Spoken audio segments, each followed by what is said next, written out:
first. Yeah.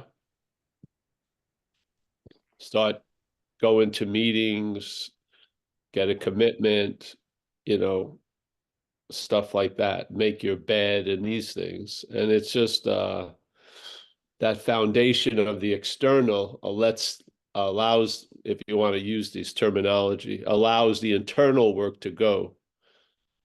Yeah. If you just try to run into the internal and your externals are, they're going to pull the attention back out. Eh? Yeah. So,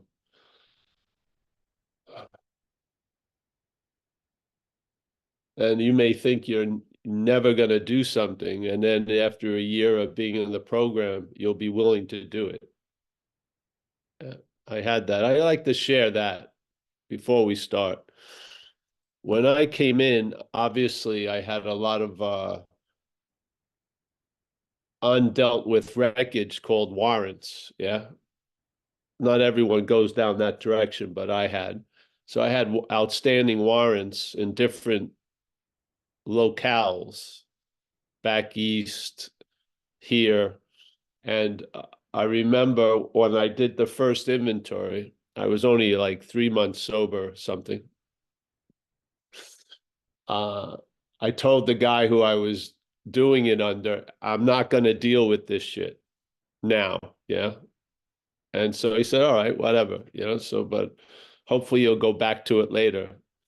But my later was always hoping to be a forever, yeah, in the head. So, all right, yeah, we'll come back to it later. So I go about my business. I'm sober. The externals are there. I'm going to regular meetings, participating and everything. And this lady takes a liking to me. She had a name, but she had another name. Uh, uh, she wanted to go out. And so when we went out, she told me, her name was another name, and she's an assistant DA in San Francisco. And obviously before she saw me, she checked out my my record, and she saw these two glaring warrants for arrest in Alameda County, which is sort of east from San Francisco. And these are the two that I did not want to do. Yeah, I refused to do them in earlier. And now I'm about a year and a half or something sober, whatever, 2 years maybe. And never going to do it probably. And there I was. And so life made it easier for me. And it introduced me to an assistant DA. She said she would help me. And then I dealt with those two things. And I didn't go to jail. The fear of going to court was that I was going to go to jail. Yeah. Because a lot of times when I went to court, I ended up in jail. So I decided I was afraid to go to court, but it was really, I was afraid to go to jail.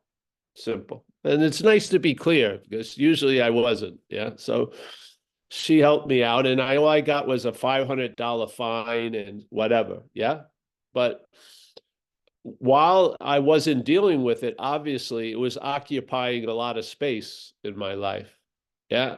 And basically, whatever space was available to me, I see people trying to get in, was already occupied by these failings and ignoring and denying and trying to disassociate. Yeah. It's difficult to decorate a room when the elephant is in it. Yeah, it's you gotta try to take everything has to try to take the attention away from the elephant. And it gets harder and harder. But I noticed when I started to deal with this shit, obviously a lot of territory got claimed back, reclaimed. Yeah. Territory of my life got reclaimed and brought sort of a zest for life or a living, a feeling of being alive grew in me. Yeah. Because I was somewhat dead at a lot of levels. And I started coming back to life, literally. And these constant, I would want to ignore something, but life wouldn't let me ignore it. And it was for the best, yeah, because my ignoring it wasn't working. I thought it was working like the old days, but it wasn't working because it took a lot of space up and a lot of time to deny it or whatever. And this new way of just facing up the stuff when you can and telling the truth about it, there's just it was sort of like just taking a huge amount of territory back from this the tyranny of self, and the aliveness that came with it. Because my solutions to shit had a lot to do with losing life, so to speak. I became more and more dead while I thought I was getting over on shit. Yeah. Yeah. It was a trip.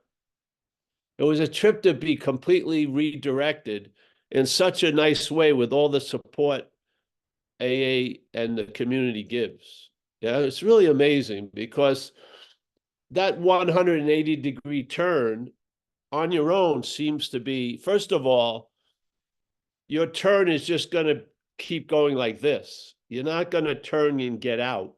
Yeah. We need a directed change, and recovery gives us a directed change.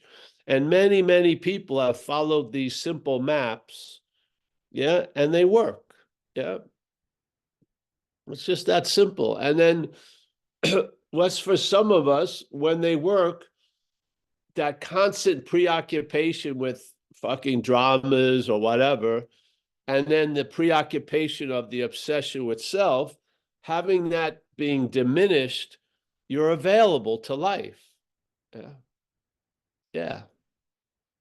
Yeah. And you're present in it, and you're available, and you've realized that the best way for this to go is to be directed, and we call it by a higher power. Yeah. And I have tons of evidence of being directed before by a lower power. Yeah. And I don't believe any of us are going to escape the condition of being used, but that condition is going to be based on what's using us, really. It can be the infinite or the finite self, but you're going to be used. Yeah. We're going to be employed.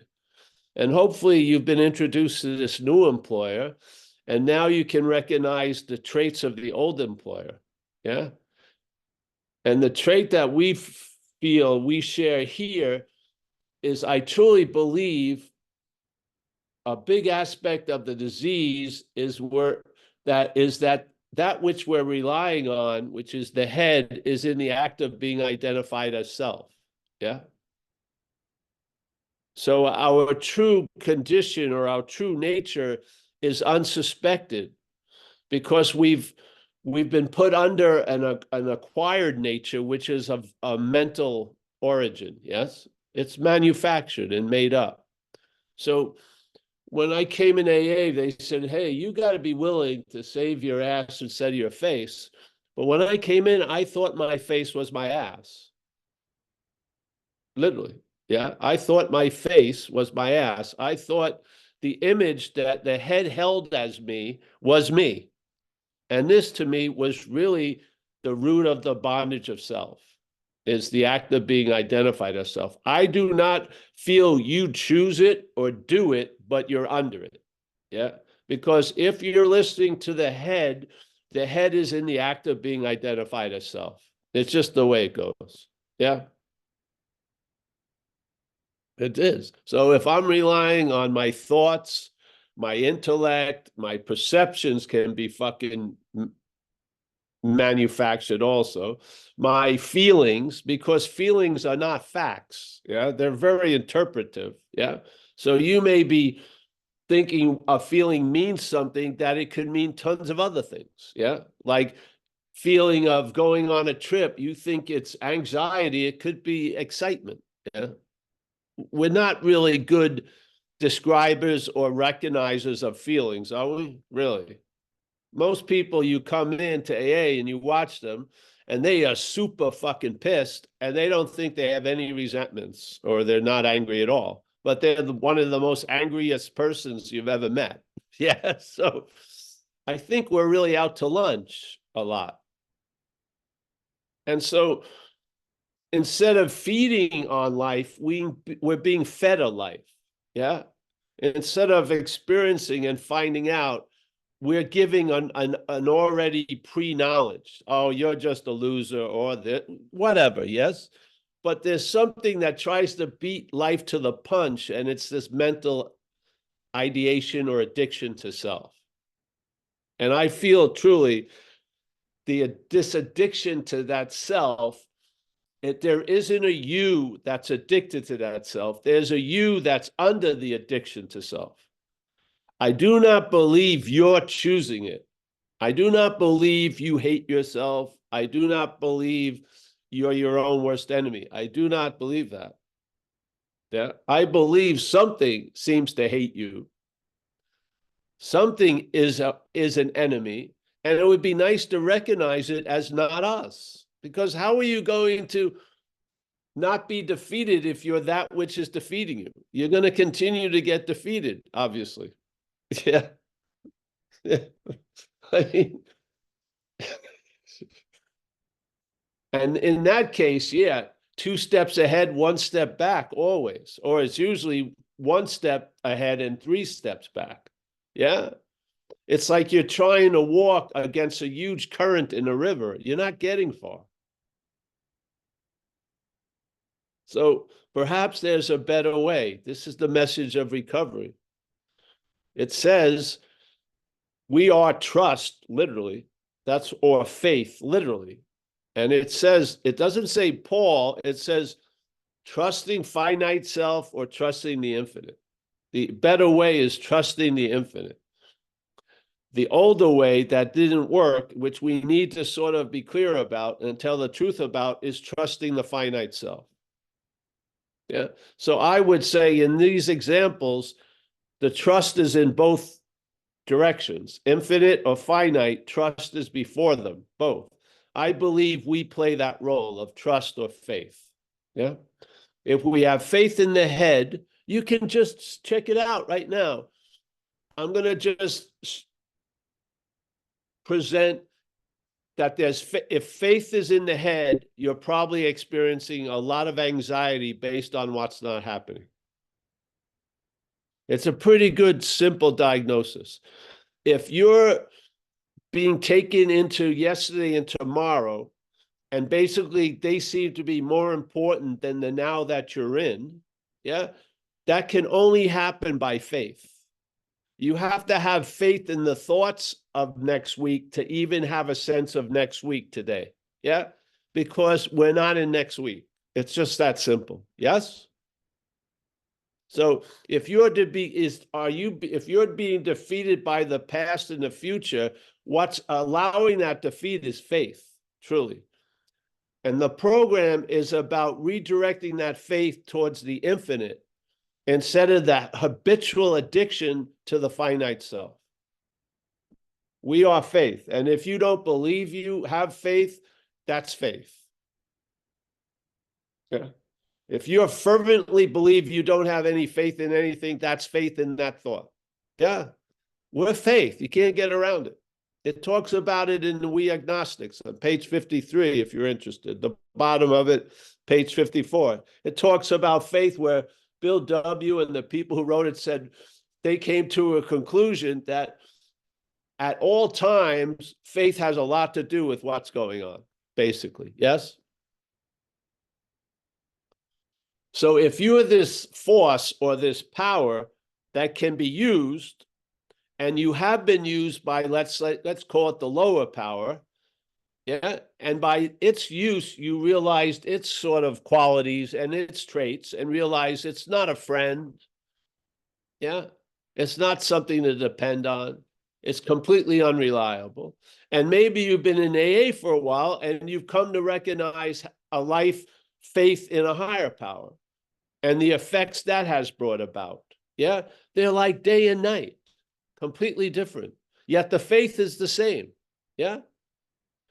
What's directing the faith is different, but in both examples, faith in finite self, faith in infinite, faith is there. Yeah. I would say we play the role of faith here. As Jesus said, and I'm not professing Jesus or anyone else, but as Jesus supposedly said, as you believe, so it is. What is that but faith? Yes.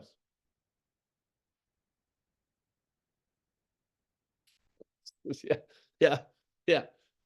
You know, if like he got, when he was supposedly healing, he would say it's done according to your faith. Well, you could say that to a newcomer as a sponsor. When they start singing your praise, you could say, hey, bro, it's done according to your faith. You now have the willingness to be sober, and you're sober. I'm just playing a small role in it. Yeah. But it's actually their faith that there's a possibility other than the one they've been living is it. Yeah. And you recognize people who you see that light of faith on when it comes to recovery. You can tell this person's probably going to stay sober. You can. Yeah. Because that faith in their head has been broken. They've had enough. Yeah. They have been convinced. What is that but a sign of faith or lack of faith?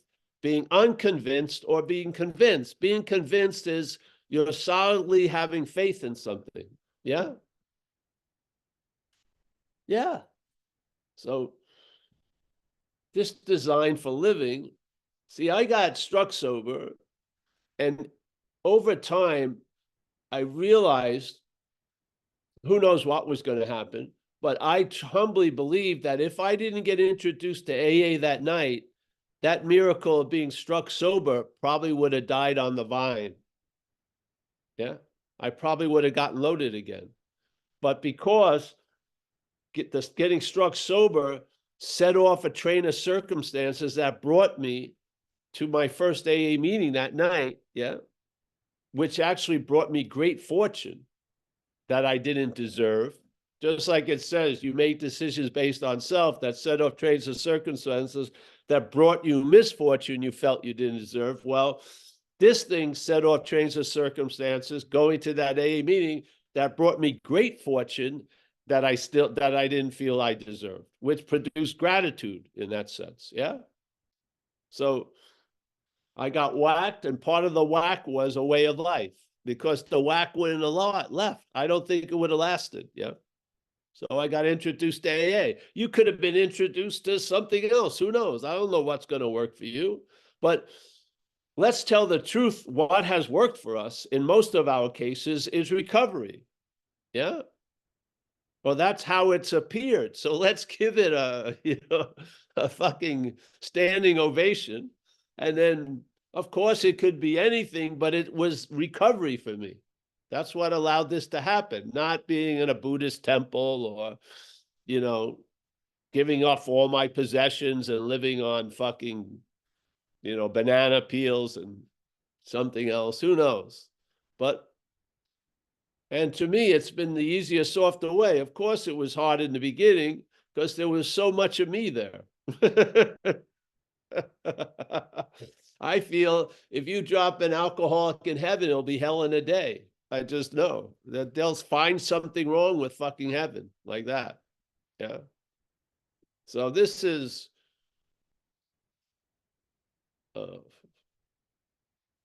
when it becomes a way of life, there's a huge shift in what you think thought and effort is. When it adopts a condition of being a way of life for you, the idea of thought and effort changes hugely. It really does. Yeah. Like they used to say, you do the steps, then the steps do you, and da da da da da. But it's really true. This turns into a way of life. Yeah. You have sound principles. You have certain behaviors that become habits. You're in the habit of being sober. Yeah. And then you deal with shit. And if you make a mistake, you make the amends. Yeah. It's very thing. You don't have a mountain of debris and garbage anymore. We did the work, the inventory and the amends. Yeah. I'm serious. There's not huge, I don't have piles of garbage in this life anymore. Yeah. I don't spend a lot of time deflecting my attention from things I don't want to deal with. I don't. Yeah. I'm here now, available, present, as a norm, as an ordinary condition, not as a fucking peak experience. Yeah. But as the ordinary working modality. Yeah. I'm very clear. I can't be anywhere else. I'm very clear. Conscious contact is going on with me or without me. Hey, and yes, so it's just that simple. So I'm available, and if I'm present, which is my nature, and available, I'm of service. It's just that way. Yeah. Now that's a way of life. I'm not doing tons of service like going here and going there, but I'm of service. Yeah. See the change? Doing service and then being of service. There's a subtle change there. Yeah. I mean, a way of life is the way of life. And the way of life for me is based on sobriety. Yeah. And all the other things I can get into, great. But the foundation is sobriety. Yeah. Someone wants to get in here. Yeah. So I think we bypassed the beginning intro, but whatever. This is not an AA meeting. And know why we had to do that? Because we had to do it since I first started 32 years ago. We realized we stayed out a lot of trouble by announcing it's not an AA meeting. And when we were doing it in the early days, these people would come in and they'd be really mad at it because it wasn't an AA meeting. And I said, well, if you got here on time, you would have heard the announcement. And then they'd stomp off, really pissed off. And as they passed me, they tell me how many years they had, which I thought was weird. Yeah. They go 25 years. Like, fuck that. Who cares? It was weird. It really was. I had a lot of trouble in the beginning. People wanted to beat the shit out of me, fucking warning people of me. I was warned about a lot. What? It's a simple invitation. Take it or leave it. It's not a fucking threat. Yeah. I mean, if you, I mean, I mean, shit. Yeah. uh,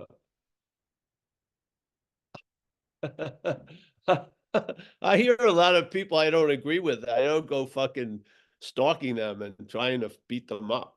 I just don't agree with them. Yeah. If it's working for them, great. It's not a blanket fucking situation. Yeah. So a lot of shit hit me in this community that I didn't understand, but whatever. So here we are. We have our little platform. We can share. Yes. Yeah, we have bombers, they can be neutered. Yes, we can mute people. That's great. And just get on with the business of inviting people to check out something. And if it works, great. Yeah. Yeah. If you can see it, this is why I'd share, because this is how it happened with me. I was going over page 64 because I was leading fourth step workshops. So I looked at how it works all the time. And I was reading, and some things, of course, when you're living in this way of life, you're getting changed. Yeah. You may not notice all the change. There may not be bulletins, you're going to be changed, or you really were changed, or get ready, a big change. You just this thing constantly reveals shit to you, as it says in, a vision for us. This power is going to constantly reveal stuff to us. Yeah. So there you are, you're being changed. And then I looked at that sentence on page 64 and being convinced, I had my own intimate feeling about that because it's a very important statement in the beginning of the program. Yeah. It's a requirement we need to meet, or at least tell the truth about. Being convinced is a part of the first step, and being convinced. So being convinced what? Self. Okay. I thought self was ego. I thought self was whatever. But I see it in a different way now. So it says being convinced self manifested in various ways. If you don't know the word manifest, just check it out. It comes to appear, it shows up, it manifests. Yeah. Manifest in various ways. So self, in a weird way, manifests or appears in our life in various ways. Yes. And now we're going to look at its common manifestation. So the underlying thing is there's an idea of self that has defeated us. And it has defeated us, and it will defeat us by its manifestations. Yeah. So the way self appears in us, in our life, is not as self. It appears as resentments, a lot of anxiety, which we call fear, and then basically finding yourself willing to step on a lot of people's toes to get what you want. So a lot of inconsideration and dishonesty. Yes? So these are manifestations of something. They're not your manifestations in this statement. It's very simple. It's definitely clearly described. Self is what has defeated us, and it's doing so through its manifestations. Yeah. So manifestations are appearing in your life, and the common ones we're going to look at in the inventory is resentment. And resent in Latin would be re-feel. Yes. So a re-feeling of something. Something that may have happened or may not have happened, but you believed happened. And there's a reoccurrence or a re-going back there, and you re-feel it.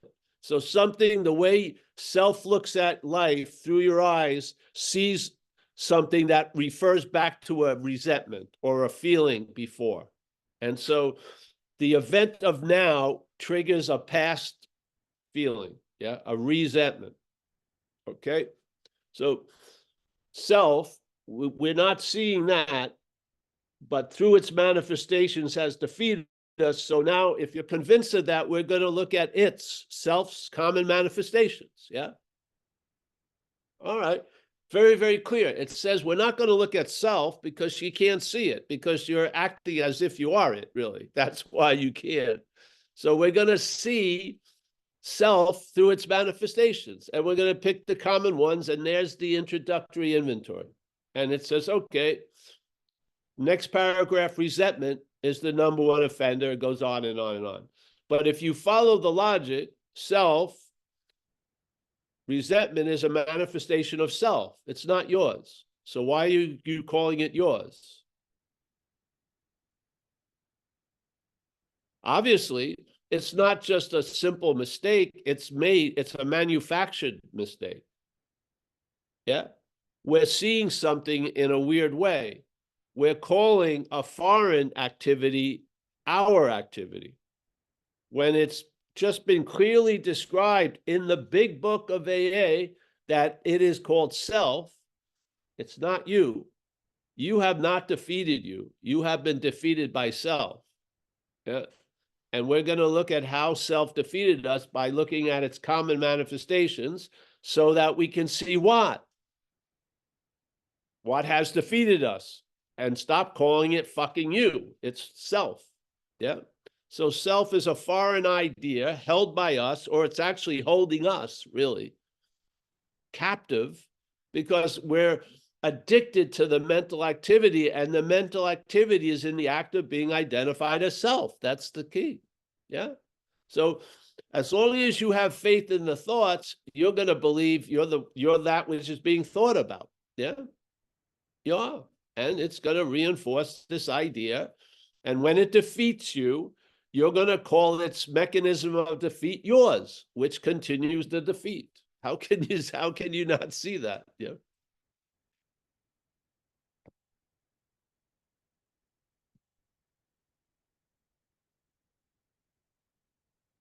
So I saw self as foreign. Yeah. And then that bell rang when I was reading it one night, this sentence. And it changed my life in recovery.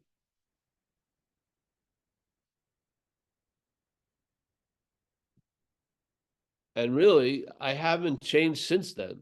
I haven't been convinced of any other diagnosis of the exact nature of the wrong.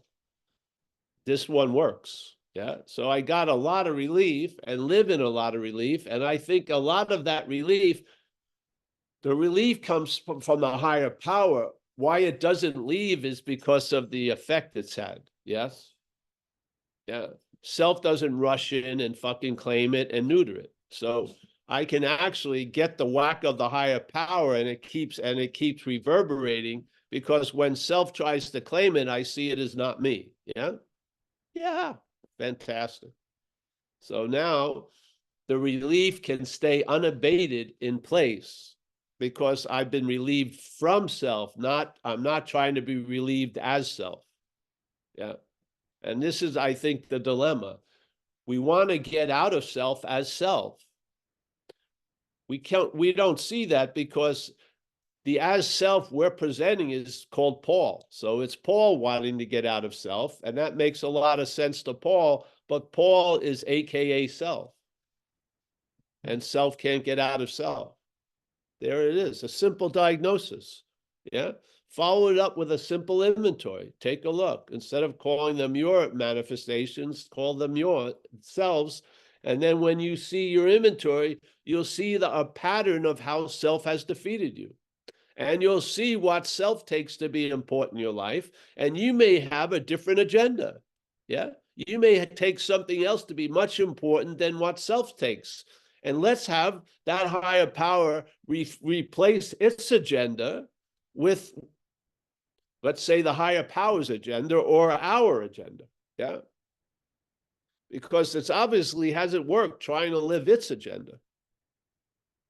Any life run on self-will is hardly going to be a success. Any life run on self-will is hardly going to be a success, right out of the big book. Yeah. Any life run on self-will. So there's will, yes, but there's something that's driving the will. Is it spirit? Is it what you call higher power? Is it you, or is it self? It would be important to know what's driving the will, because they're making a very incredible statement. If the driver of the will is self, your life is hardly going to be successful. What? Yes. Yes, that's the description. It says, hey, if self is directing the will, your life is not going to be successful. That's right out of the big book of AA. Yeah. Wow. What a diagnosis.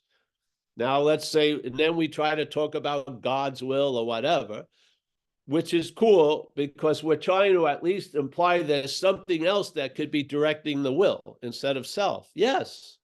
We call it the higher power. How much in your life, in your head, when self is directing the will, there's a lot of thoughts about shit. Yes. So the way self directs us a lot is through thought. Yeah. And therefore, the thoughts are basically directing us, and those thoughts are self-willed. The self, this is how self sees something, and we're trying to live a life based on its view. Yeah. Hopefully now you're sober and we've grown out of that view. We've grown out of the self-centered view, and hopefully we're at the effect of another centered view. Yeah. Love-centered, whatever. Just as long as it isn't the other one. Yeah. Yeah. And then you recognize, man, my reactions to life seem to have changed, and I didn't do anything. Could you imagine having to go to like a therapy session for every weird reaction you have from self's point of view? You'd be in therapy the rest of your fucking life. Yeah. Yeah. You just notice that your reactions to life have changed. What? And then you notice some of them haven't changed, but you don't follow up on them. Some of the shit doesn't change. If you may have a beater truck, and then if you forgot where you parked it, your first reaction is someone stole it, probably. Yeah, that's the person's 35 years sober. They have the same reaction. Someone stole my truck, and we're all sitting there. Who the fuck would want that truck? But now we got to go look for the truck, and you just forgot where he parked it. But we're going, who would take that truck? I swear to God. But the reaction immediately is, someone stole it. Don't you see it, really? Who took my wallet? It's just crazy. Yeah. It's crazy, really. So some of that shit won't change, but it doesn't matter. You've lost interest in it. Yeah. You've lost interest in follow that fucking insanity. You have. Because you're being directed by something else. Yeah. Doesn't even stop for the car crashes anymore. It just keeps going. All right, Paul.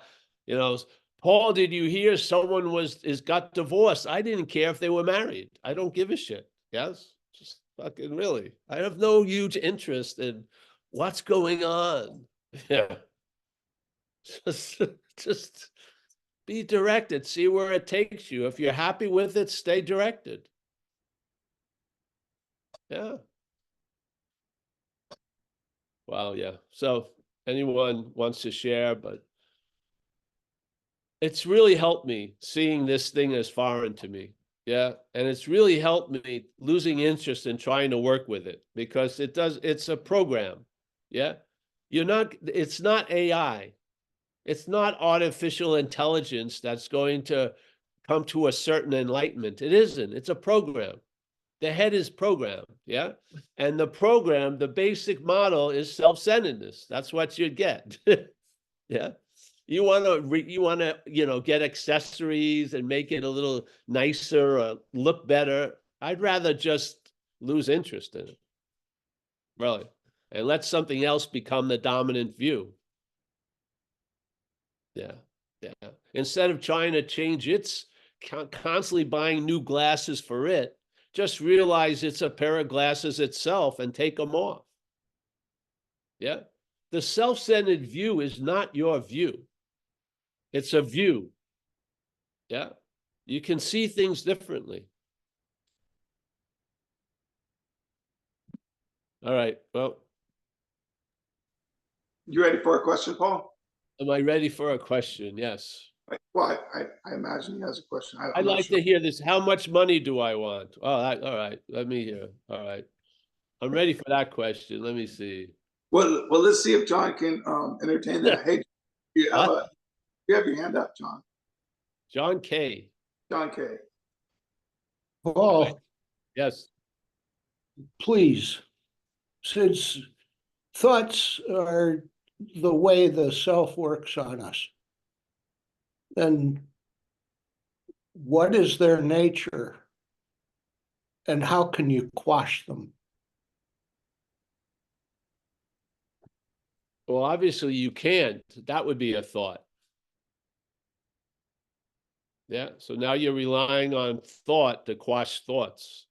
That's just gonna be like a rabbit. You're gonna spawn more thoughts than you squash. Yeah. Just entertain this crazy idea that maybe you're not the thinker of the thoughts. Yeah. Maybe they're not yours. And when the ownership gets lifted, the thoughts lose a lot of power. My thought can ruin my day. Your thought can ruin my day. The thought cannot ruin my day. My thought can ruin my day. So what's really ruining the day isn't the thought. Again, the manifestations are being used to defeat you. They're not what defeats you. In recovery, the diagnosis is self has defeated us. Yeah. The same thing. If you've been defeated by thoughts, it was by taking yourself to be the thinker of them, that they were yours. The ownership of the thoughts allows the thoughts to own us. Yes. So and if you have been introduced to AA, you obviously, at some point or the other, you found yourself in a sense of terminal uniqueness where every thought was seen as yours, every feeling only you ever had, and every act only you did these heinous things. And that has been fucking disputed by just going to meetings, because you'll hear a lot of people share about their thoughts and they sure sound like your thoughts. Yeah. And their feelings, they sure sound like your feelings. And their heinous behavior, that sure sounds like your heinous behavior. So what is it? How did these people get all your thoughts, or they're not your thoughts? You are not listening to a fucking unique independent station. You're listening to a franchise called Unclear Channel. Instead of Clear Channel, Unclear Channel. Yes? And we're hearing the same shit, taking it to be ours. Everyone who's having a thought thinks they're theirs, and I have the same thought and I think it's mine. But the thoughts are exactly the same. Isn't that weird? Yeah. Yeah. So just a little bit of investigation will make something that's never even looked at as somewhat suspicious. Yeah. Yeah. It's the thinker of the thoughts that allow the thoughts to defeat us. So if you see they're not your thoughts, you'll have a much easier time with them. You will. Just like example, money. Yeah. I wish everyone here to have a lot of money. My money, I don't wish it. No, I don't want any of you to have my money. Yeah. I did not change the word money, did I? No. I just put something before it. I put ownership before it, and look what it does. Yeah. Feelings, my feelings, completely different. Actions, my actions, come fucking completely different. Thoughts, my thoughts, completely different. Yeah. Thoughts are going to occur. Yeah. You can give up the ownership. And the funny thing is, you're going to realize it was true. Yeah, you're going to realize they are not your thoughts. Yeah, it's inevitable because it's true. They're not your thoughts. You can run around it. It's the revelation is going to catch up to you sooner or later. There may be a denial of it from the system, but you're going to see they're not your thoughts. Yeah. And then what happens? Well, you're going to travel lighter concerning thoughts. You are. It's just the way it goes. Girlfriend, my girlfriend. All right, girlfriend, we're having a great time. My girlfriend, I'm up at 1 a.m. trying to break into her fucking email or parked in front of her house to make sure my girlfriend isn't seeing anyone else. The whole fucking thing changes with the word my. Yeah? That's what we're doing. We playing that role, and then we're bitching about the effects. I can't stop these thoughts, of course, because the hell is yours. Once the ownership of yours, the more the merrier. It's like vowing that you don't like moths, but you keep the light on, you keep the bulb on. Yeah. And so you can bitch about the moths, the moths, the moths. The moths are attracted to the light. If you turn off the light, the moths are gone. Yeah.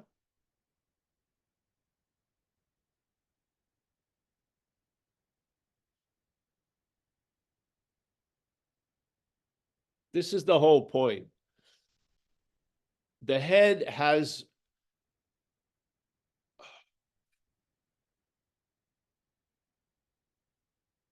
you should come back to later on the other meeting on Tuesday, because then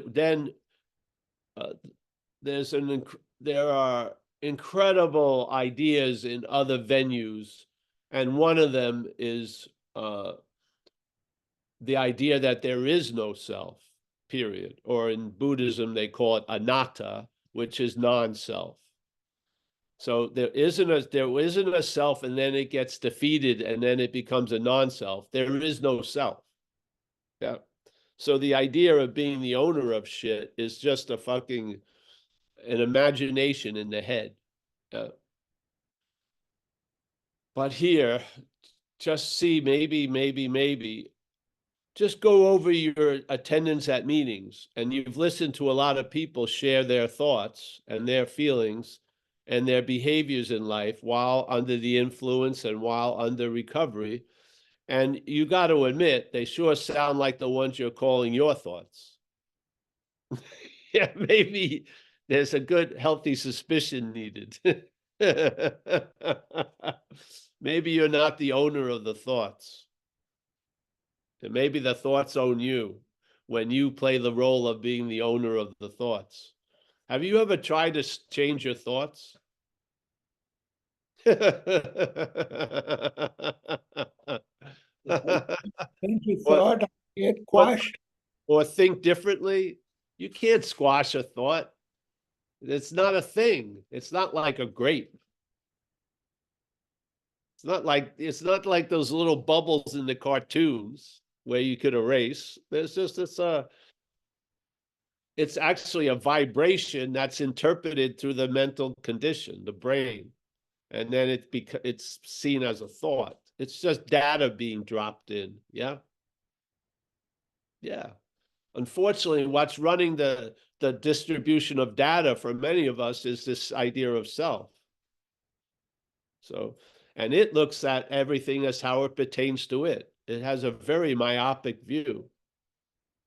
It does. It's not, it's just, it's manufacturing. Yeah. Just like it says in AA in the book, I don't agree with the intention of the statement, but he says we manufacture our own misery.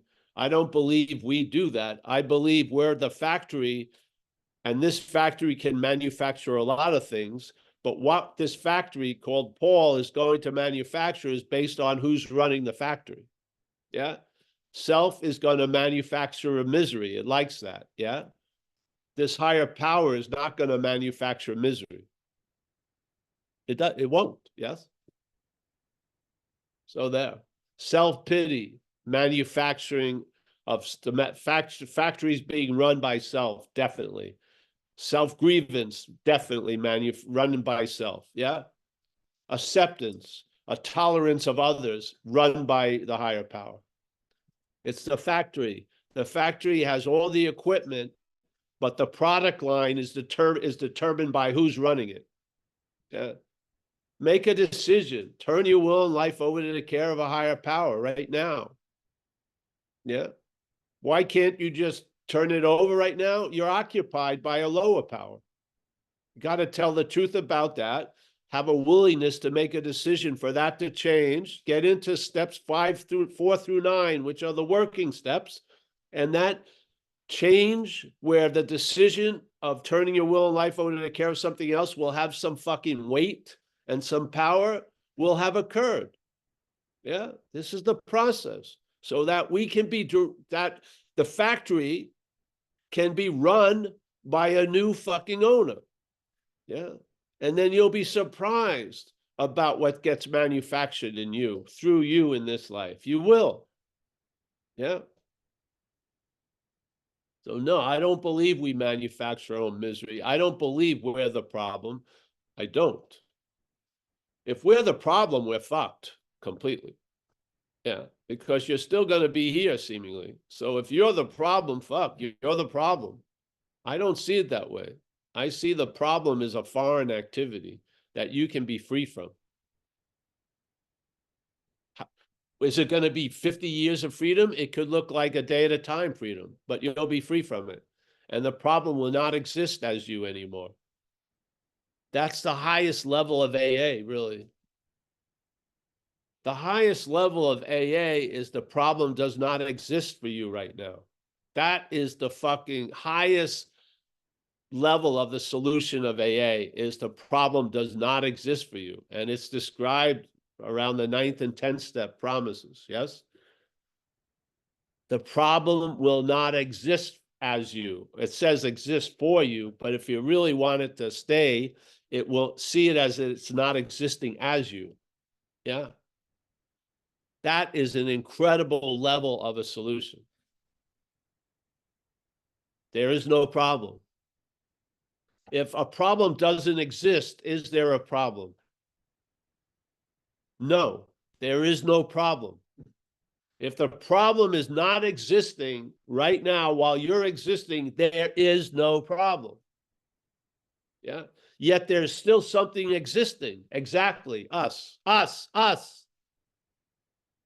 Now we're not existing under the fucking tyranny of self, but we're existing still. And that's not existing because it never has existed. It's a manufactured idea of the head. Yes. You didn't even have it when you were a baby. You grew into it. Once you started seeing differences in things and gave name to form, then you went, what is it, 2 or 3 years old, the my comes in. Remember? You're playing in the sandbox and now you're ripping the toy that Billy's playing with and calling it mine. Yeah? It's a fucking description of the growing up of self, the idea of self. Kids have got, they're having a great time. A certain age, it's my, that. Yeah, just starting it. It's like a shoot. Yeah. You can't prevent it with all your fucking gardening and landscaping. It's a shoot, breaks through something, does its fucking thing. Yes. Yes.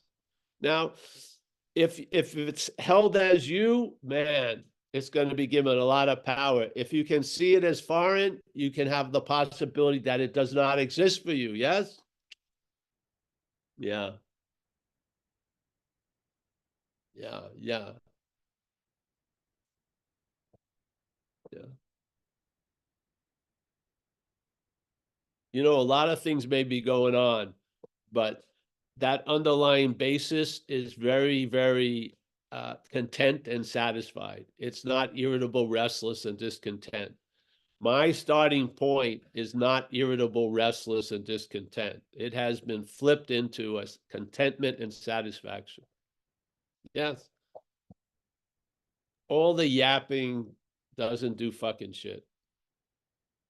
Thank you. It doesn't move me 1 inch, seriously. It can tell me, oh, you're going to destroy your life today at 1. All right, great. Yeah. To me, it's turned into a giant comedy skit. It's fantastic. It's having Comedy Central constantly all day. It's just insane. It's, yeah. So could it come back with a vengeance? Yes, it could. Is it coming back with a vengeance now? No. Yeah. Yeah.